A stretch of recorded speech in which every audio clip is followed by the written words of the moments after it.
ওই চাকার তলে এমনিই তোর মাথা যায় না, কার বরদোয়া নিছো না জানি, কোন দাড়িওয়ালার সাথে বেয়াদবি করেছো, বরদোয়া চলে আসছে।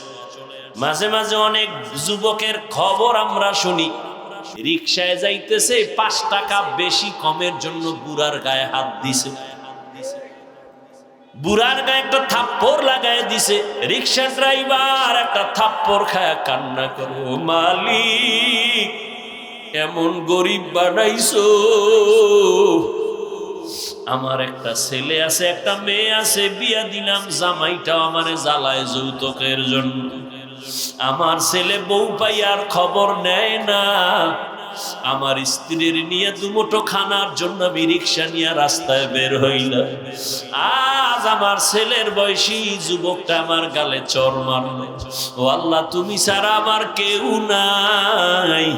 মুরব্বী যখন আল্লাহ কইয়া ডাক দেয়, 1 সপ্তাহ না যাইতেই যুবকের মাথা চাকার তলে ঢুকে যায়। বেয়াদব হইস না, পায়ে ধরে বলছি, মা বাবার বরদোয়া নিস না রে বাবা, ওলামায়ে কেরামের বরদোয়া নিস না, পায়ে হাত রেখে বলি, অনুরোধ করে বলি, মুরব্বীদের বরদোয়া নিও না, শিক্ষকের বরদোয়া নিও না রে যুবক।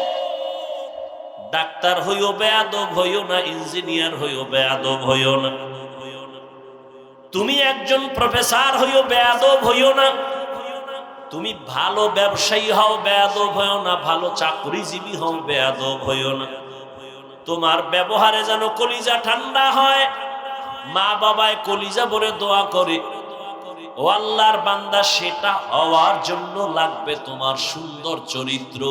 আর বর্তমানে চরিত্র জবাই করার একমাত্র মাধ্যম হলো গজবের মোবাইল। এই মোবাইলের দ্বারা সারাটা রাত শুয়ে শুয়ে কত গুনাহ করো আমার মাওলা তো জানেন। দেখেন, কানের মধ্যে গানের তার লাগাইয়া তুই ঘুমাও, একটু কি ভয় লাগে না? ঘুমের মধ্যে যদি আজরাইল তোর জানটা কবজের জন্য হাজির হয়, আজরাইল আসিয়া যদি দেখে তোর কানে গানের তার লাগানো, আমার মাওলার কাছে কি জবাব দিবে রে বাবা? চিন্তা কর।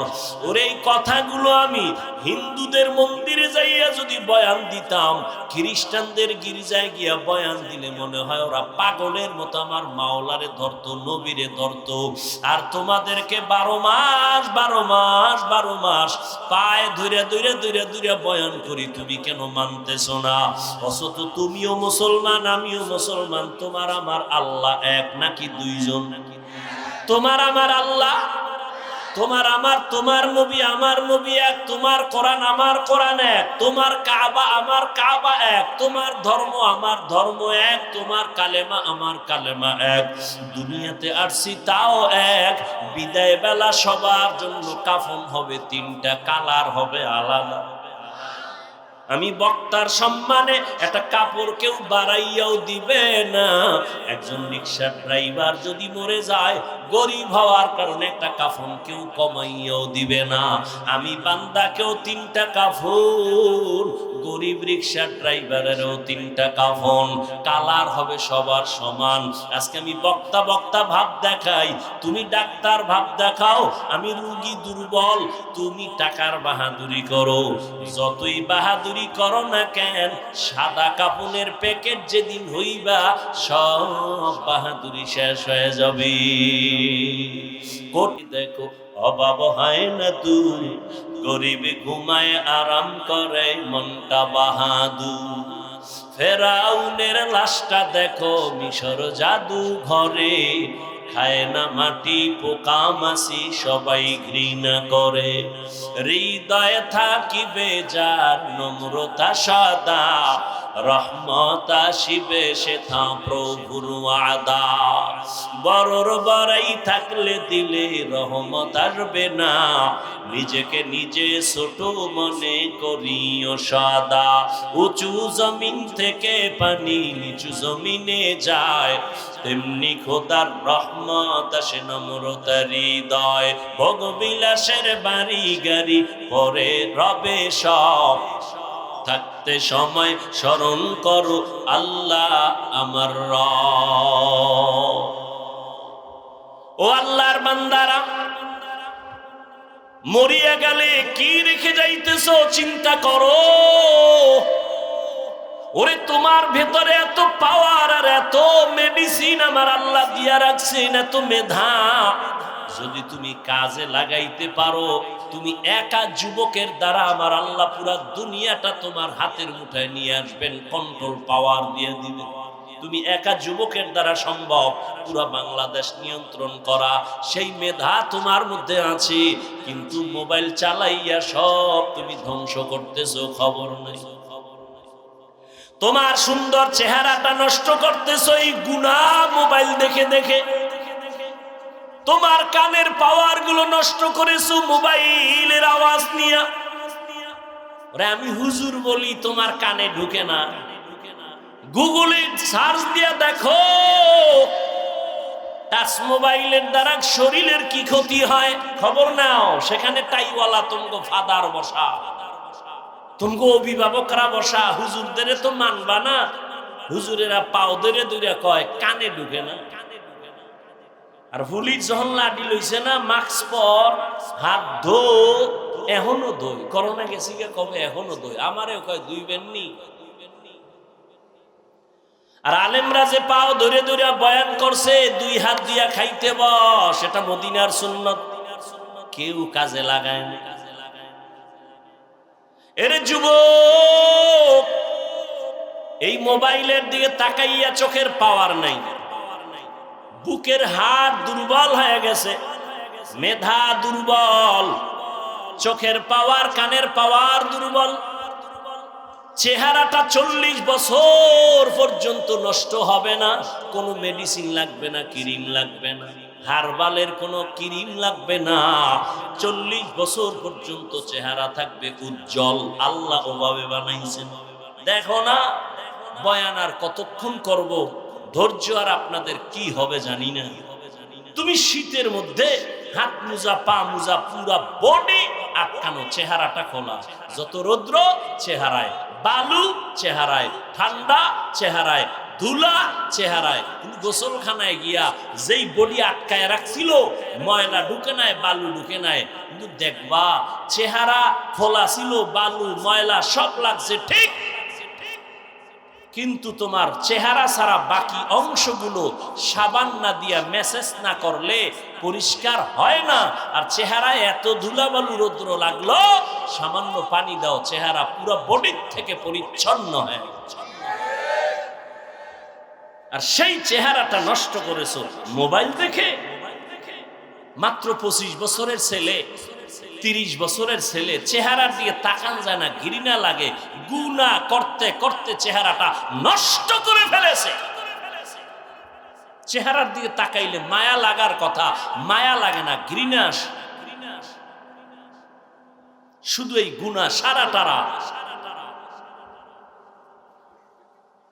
তোমার জীবনের এই অর্জন, অথচ তুমি একজন ডাক্তার হবা, বিশ্বময় তোমার সুনাম ছড়িয়ে পড়বা। তুমি একজন ইঞ্জিনিয়ার হবা, বাংলাদেশের সুনাম তোমার দ্বারা অক্ষুণ্ণ থাকবে রে যুবক। মোবাইলের গুনাহ থেকে নিজেরে বাঁচাও, আল্লাহর ভয় অন্তরে জমা করো, তাকওয়া। আর এই তাকওয়া নিজে নিজে অর্জন করা যায় না, যাদের কাছে তাকওয়া আছে তাদের থেকে অর্জন করো। এজন্য আল্লাহ বলেন কুনু মা'আস সাদিকিন। আল্লাহর প্রিয় বান্দা যারা সত্যবাদী, এদের বন্ধু হয়ে যাও, এদের সাথে সম্পর্ক লাগাও। প্রবাদ আছে তো, সৎসঙ্গে স্বর্গবাস, অসৎসঙ্গে সর্বনাশ।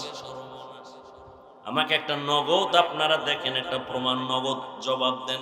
এই যে এখানে ওয়াজে বসছেন, আল্লাহকে সাক্ষী রেখে বলেন, এখানে যে বয়ানগুলো শুনতেছেন, একটু কি অন্তরে ভয় হালকা হলো আসছে না আসে নাই? অন্তরে একটু ভয় আসে নাই? তাহলে 1 ঘন্টা বয়ান শুনলে যদি অন্তরে ভয় আসে, আখিরাতের কথা স্মরণ হয়, গুনার জন্য ভয় লাগে, মরার ভয় লাগে, যদি আপনি বছরকে বছর আলেম ওলামাদের সঙ্গে থাকেন, মনে হয় যেন আপনি গুনাহমুক্ত হইয়া জান্নাতের ঘেরান নিয়ে কবরে যেতে পারবেন। ইলমেরা ইজাজু করদান বেহিসাব, খলকেরা দাদান জওয়াবে বাসওয়াব, হকনা দারত দোস্তে খলকা জারেরা, নিস্তে ই খসলত একে দিনদারেরা। আপনার আমার আল্লাহ এক, নবী এক, কোরআন এক, কাবা এক, ধর্ম এক, নাকি আলাদা? কাফনের কালার, কবরের সাইজ নাকি আপনাদেরটা এক হাত বড়? কবরের সাইজও এক। হে যুবক, ও বৃদ্ধ বাবাজি, ও পর্দার আড়ালের আম্মা জানেরা, বোনেরা, ওই কবরে রেখে সবাই যখন চলে যাবে, আমি এক, আপনি একা, প্রশ্ন করা হবে কবরে তিনটা, তাও সবার বেলায় এক। রবের পরিচয় দাও, ধর্মের পরিচয় দাও, রাহমাতুল লিল আলামিনের পরিচয় দাও। এই তিনটা প্রশ্ন আমাকেও করবে, আপনাকেও করবে। নবী বলেন যারা জবাব দিতে পারবে তাদের কবর হবে রওজাতুম মির রিয়াজিল জান্নাহ, আর যারা জবাব দিতে পারবে না তাদের কবর হবে হুফরাতুম মিন হুফারিন নার। ও যুবক বাবারা, তোমার আমার আল্লাহ এক, তোমার আমার ধর্ম এক, তুমিও মুসলমান আমিও মুসলমান। তুমি আল্লাহ মানো, নবী মানো, কোরআন মানো, হাদিস মানো। তোমাকে পায়ে ধরে ধরে বয়ান করার পরেও কেন তুমি টুপি পরতে চাও না? বুঝি না, বুঝি না, মাথা নষ্ট। আমি টুপি ফালাইতে লজ্জা পাই আর তুমি টুপি মাথায় দিতে লজ্জা পাও। তুমি কেমন মুসলমান? আমি দাড়ি কাটতে লজ্জা পাই, তুমি রাখতে লজ্জা পাও। একটু চিন্তা করো বাবা, কুত্তা শুয়ারের আল্লাহ চিন্তা করার মতো মেধা দেন না, আল্লাহ মানুষকে দিছে, একটু চিন্তা করো। আমি মসজিদে না ঢুকলে লজ্জা পাই আর তুমি মুসলমান মসজিদে ঢুকতে লজ্জা পাও। আমি মুসলমান বেপর্দায় চললে লজ্জা পাই আর তুমি পর্দা করতে গেলে লজ্জা পাও। তুমি কেমন মুসলমান? বুঝি না রে বাবা, আমরা কি ভুলে আসি নাকি তোমরা ভুলে আসো? বুঝি না কেন এত তোমরা দূরে, নাকি আল্লাহর কোরআনটা মিথ্যা মনে করেছো? বলো, এখনো যদি কোনো সৎসাহস থাকে একটা ভুল কোরআন শরীফ থেকে বের করে দাও। আল্লাহর কসম, একটা ভুল যদি এখন বের করে দাও, আমি দাড়ি কেটে ফেলবো, নামাজ রোজা বাদ দিয়ে প্যান্ট শার্ট টাই পরিয়ে রাস্তায় নাচ গান করব। পারবি? ভুল বের করতে পারবি? ১৫০০ বছর পর্যন্ত মহাপণ্ডিতেরা কোরআন শরীফের ভুল বের করার অপচেষ্টা কম করে নাই।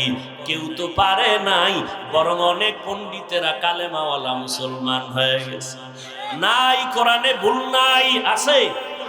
ও যুবক, একটু আমার মাওলাকে সাক্ষী রেখে জিহ্বা নাড়ায় বলো, কোরআন সত্য না মিথ্যা? কত পার্সেন্ট সত্য? দ্বিতীয় জবাব দাও, কোরআন শরীফে জান্নাতের বয়ান আসেনি? তৃতীয় জবাব দাও, কোরআন শরীফের ভেতরে জাহান্নামের বয়ান আসেনি?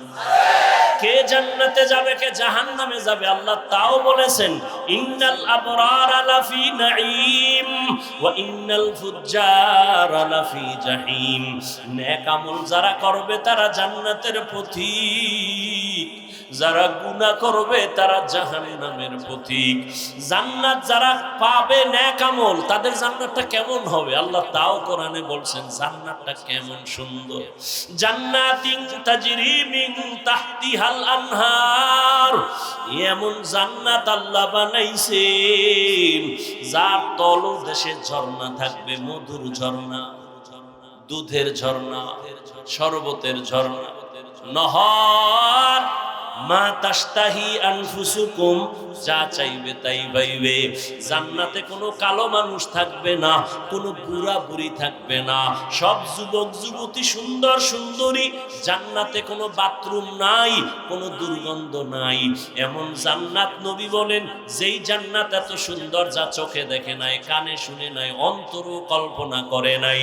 আর ওই জান্নাতটা যে পাবে, আজরাইল যখন জানটা নিতে আসবে, যদি যদি জান্নাতি হইয়া কবরে যায়, জানটা যাওয়ার আগে আগে আমার আল্লাহ জান্নাতের ছবিটা তার সামনে ধরে দেখায় দিবে, রেডি হ, এই জান্নাত তোর জন্য রেডি। আর যারা গুনাহ নিয়ে কবরে যাবে তাদের জন্য জাহান্নাম। বলে জাহান্নামটা কেমন? আল্লাহ তাও বয়ান করেন জাহান্নাম কেমন। ওয়াকুদুহান নাসু ওয়াল হিজারা আলাইহা মালাইকাতুন গিলাযুন শিদাদুন লা ইয়াসুনাল্লাহা মা আমারাহুম ওয়া ইয়াফআলুনা মা ইউমারুন।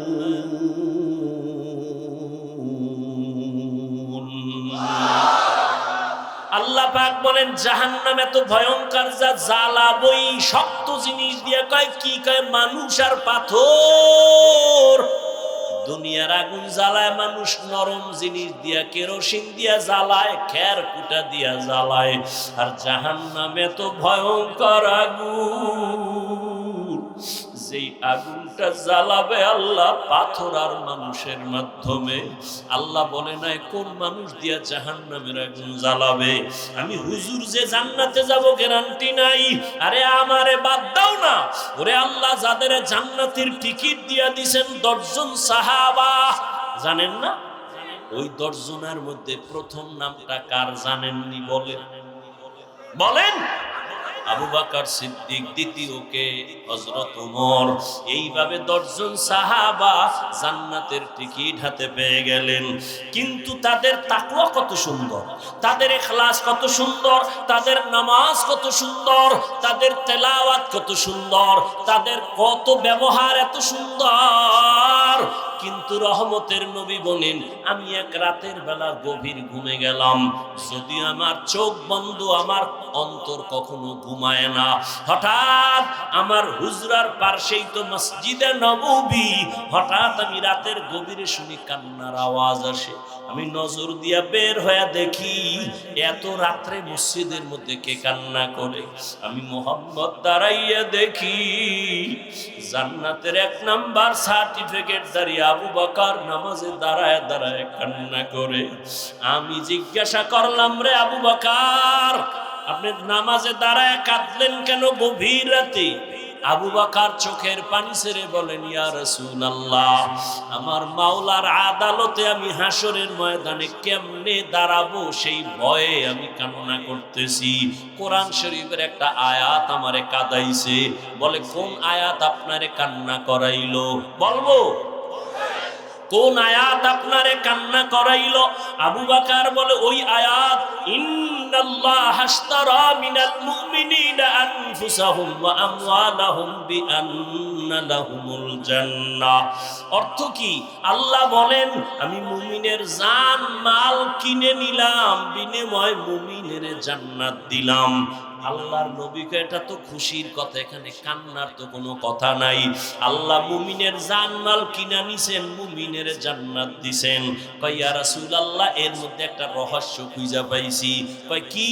আবু বকর বলেন, ইয়া রাসূলুল্লাহ, আমি তো কাপড়ের ব্যবসা করি। এই ব্যবসায়ীরা ভালো করে শুনো। আবু বকর সিদ্দিক রাদিয়াল্লাহু তাআলা আনহু তিনি বলেন আমি কাপড়ের ব্যবসা করি। তো আজকে সকালবেলা আমার দোকানে একজন মহিলা আসছে। মহিলা এসে দাঁড়াইয়া বহুদিন আগে আমার দোকান থেকে একটা কাপড় নিছিল, আজকে কাপড়টা ফিরাইয়া টাকা নিয়ে চলে গেল। বিদায় বেলা আমি একটা প্রশ্ন করলাম, এরে আম্মা জান, আপনি কাপড় নিলেন বহু আগে, আবার ফিরাইয়া দিয়া টাকা নিলেন কেন? মহিলা একটা কথা বলে চলে গেছে। ডাক দিয়া কয়, ও আবু বকর, আপনার দোকানের কাপড় আমার পছন্দ হয় নাই, এজন্য ফিরাইয়া আমার টাকা নিয়ে গেলাম। আরো আগে আসতে চাইছিলাম, ব্যস্ততার কারণে আসতে পারি নাই। এখান থেকে একটা মূলনীতি শিখে নাও, মদিনার নবীর আদর্শ। বিক্রি করা মাল যারা ফেরত চাইলে ফেরত দেয়, নবী বলেন ওই মালটা দান করার সওয়াব তুমি পেয়ে যাইবা। আর তুমি কপাল ভরা ধান্দাবাজ, ধোঁকাবাজ, দোকানে সাইনবোর্ড লাগাইছো, বিক্রি করা মাল ফেরত নেওয়া হয় না। রসুলের শাফাত পাইলে সাইনবোর্ড পুইরা ফেলা,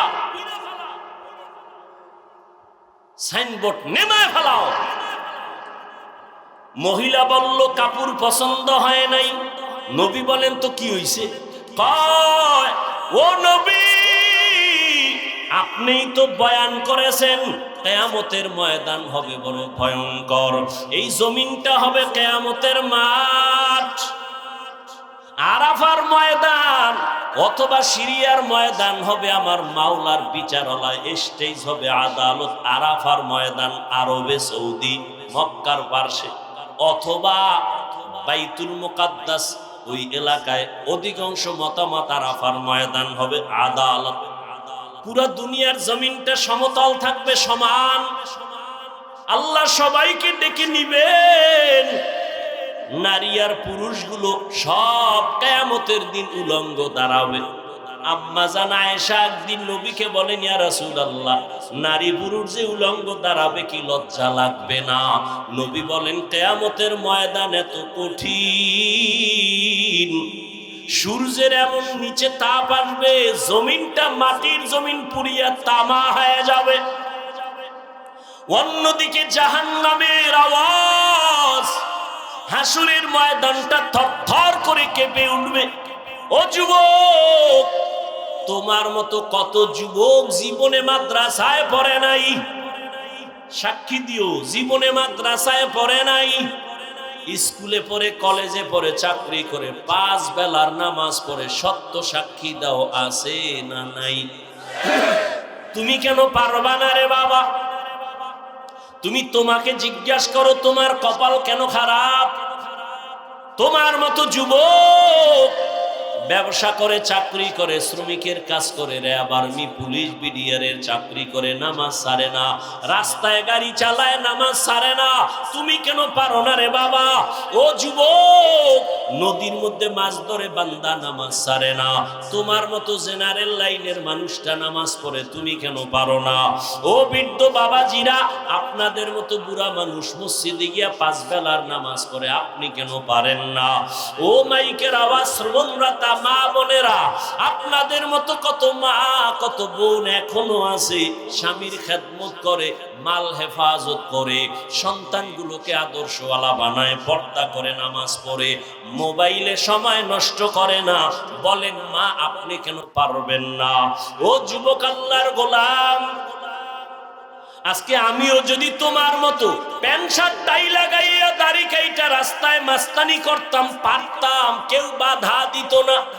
এই টুপি মাথায় দিয়েছি, টুপির কারণে মাথাটা গরম, লম্বা জামা পরছি, শরীরটা বড় গরম লাগে, দাড়ির কারণে যৌবনের ভাব চলে যায়। সব বুঝার পরেও ফালাই না কেন? এই দাড়ি টুপির কারণে কত মানুষ আমাদের গালি দেয়, কত বাজে কথা বলে, এরপর ওখানে পথ ছাড়ি না। একমাত্র কারণ বাবা, আল্লাহর কোরআন দেখলাম, নবীর কথা দেখলাম, একটা কথা মিথ্যা নাই। গুনাহগার হইয়া যদি কবরে যাই, আবু বকরের মতো জান্নাতি সাহাবী যদি কান্না করে নামাজে দাঁড়াইয়া, হাসরের ময়দানের কথা স্মরণ করে বলে, নবীজি কিয়ামতের দিন নবীরা পর্যন্ত ভয়ে কান্না করবেন, ও আল্লাহ আমাকে বাঁচাও। মানুষ থাকবে উলঙ্গ, ওই সময় যদি আল্লাহ ডাক দেয়, আইনা আবা বাকার, আবু বকর কই? আমি যদি আল্লাহর আদালতে দাঁড়াই, আল্লাহ যদি আমাকে জিজ্ঞাসা করে, আবু বকর, আমি তোমাকে জাহান্নামের পথ থেকে ফিরাইয়া মুহাম্মদের হাতে ধরায়া জান্নাতি সার্টিফিকেট দিলাম, আমি তোমারে এত নেয়ামত দিলাম, বলো তুমি আমার মোহাব্বতে কি আমল নিয়ে আসছো? আমি যদি বলি, আল্লাহ নামাজ পড়ছি, রোজা রাখছি, তেলাওয়াত করছি, যাকাত দিছি, দান সদকা করেছি, সব হক ঠিক মতো আদায় করেছি, এবার আল্লাহ যদি বলে মহিলার মতো, যদি আল্লাহ বলে ফেলে, আবু বকর তোমার জান মাল নিয়া জাহান্নামে যাও, আমার জান্নাত আমারে ফেরত দিয়া দাও। আমি যদি বলি, আল্লাহ কেন? মহিলার মতো যদি আমার মাওলা বলে ফেলে, আবু বকর আমি যেইভাবে নামাজ চাইছি ওইভাবে তোমার নামাজ হয় নাই, তোমার আমল আমার পছন্দ হয় নাই। মহিলাও তো বলছিল কাপড় পছন্দ হয় নাই, ফিরায় দিলাম। আল্লাহ যদি বলে তোমার আমল আমার পছন্দ হয় নাই, আমি যেইভাবে তেলাওয়াত শুনতে চাইছি তুমি ওই মহাব্বতে তেলাওয়াত করো নাই, যেইভাবে আমি রোজার হুকুম দিছি ওইভাবে রাখো নাই, তখন আমার জাহান্নাম ছাড়া উপায় হবে না। আর দুনিয়াতে সূর্যের গরম সইতে পারি না, জাহান্নামের গরম কেমনে সহ্য করব? জাহান্নামের আগুন যেখানে লাগবে, নারুল্লাহিল মুকাদা আল্লাতী তাত্তালিউ আলাল আফইদা, কলিজা পর্যন্ত গুনাহ হয়ে যাবে। ও যুবক বাবারা, দুনিয়াতে একটা মশার কামড় সইতে পারো না, গুনাহগার হইয়া কবরে গেলে ওই কবরে জাহান্নামের আগুনের গরম কেমনে সহ্য করবা? হাসরের ময়দানে কেমনে জাহান্নামের আগুন সহ্য করবা? এখনো সময় আছে, মাওলার কাছে তওবা করো, মনেরে বুঝাও রে মন। আমার মতো যুবক জেনারেল লাইনে থাকিয়াও নামাজ পড়ে, চাকরি করে, নামাজ পড়ে, ব্যবসা করে, দোকানদারি করে, গাড়ি চালায়, নামাজ পড়ে, আমি কেন পারবো না? ও আল্লাহ, তোমার দেয়া নেয়ামত পানি বাতাস সব আমি ভোগ করিয়া কত শয়তানের দোকানে নামাজ ছাড়লাম, বেপরদায় চললাম, গুনাহ করে করে জীবনটা নাপাক করেছি। মনে হয় যেন গুনার কারণে আমার হাত নাপাক, আমার চোখ নাপাক, আমার জিহ্বা নাপাক। আজকে এই ময়দানে তুমি নিয়ে আসছো রে মালিক, আমি আজ তওবার নিয়ত করলাম, আর কোনোদিন দাড়ি কাটবো না, মা বাবারে কষ্ট দিব না, উলামায়ে কেরামের বিরুদ্ধে যাব না, মুরব্বীদের বরদোয়া নিব না, নবীজির তরিকা মেনে উলামায়ে কেরামের পরামর্শ নিয়া মা বাবার দোয়া নিয়ে চলবো। ও আল্লাহর বান্দারা, আল্লাহর কাছে যদি তওবা করতে পারো, আল্লাহর কাছে মনে মনে বলো, শুনাইয়াও বলা লাগবে না, মনে মনে আমার মাওলারে ডাক দাও, হে মালিক, এই ময়দানে আমার মতো গুনাহগার কেউ নাই, জীবনটা আমার বড় নষ্ট, কেউ আমাকে দোয়া করে না, সবাই বরদোয়া করে আমার ব্যবহারের কারণে, আমার চরিত্রের কারণে আমারে কেউ ভালো জানে না। ও আল্লাহ, এই অবস্থায় আমি মরতে চাই না, জাহান্নামের আযাব সইতে পারবো না। ও আল্লাহ, তওবার নিয়ত করে ফেললাম, মরিয়ার বাঁচি, তুমি তো হায়াতের মালিক, তুমি তো মরণ দেওয়ার মালিক, তুমি তো রিজিকের মালিক, তুমি তো সম্মান দেওয়ার মালিক। আজকে থেকে আর নামাজ ছাড়বো না, বেপরদায় চলবো না, দাড়ি কাটবো না, মা বাবারে কষ্ট দিব না, উলামায়ে কেরামের পরামর্শ নিয়ে নবীর তরিকা মেনে 5 ওয়াক্ত নামাজ পড়ব, চলবো। তওবা করার মতো যদি কারো অন্তর তৈরি হয়, মুনাফিকি অন্তরে যদি না থাকে, দুর্বলতা না থাকে, ওরে গলায় ছুরি আসবে, মরে যাইবা, তারপরও নবীর তরিকার বাইরে চলবা না, নামাজ ছাড়বা না, এমন পাক্কা নিয়ত যদি তওবার জন্য কারো থাকে, দুটো হাত আমার আল্লাহকে দেখায় দাও। আয় আল্লাহ, আমাদের তওবা কবুল করে নেন, গুনাহ মাফ করে দেন, তওবার উপরে মজবুত হইয়া চলার মতো মরণ পর্যন্ত তৌফিক দান করেন, আমিন। আলহামদুলিল্লাহি রাব্বিল আলামিন, ওয়াসসালাতু ওয়াসসালামু আলা সাইয়্যিদিল আমবিয়াই ওয়াল মুরসালিন ওয়া আলা আলিহি ওয়া আসহাবিহি আজমাইন। ইয়া আরহামার রাহিমিন, ইয়া আরহামার রাহিমিন, ইয়া আরহামার রাহিমিন।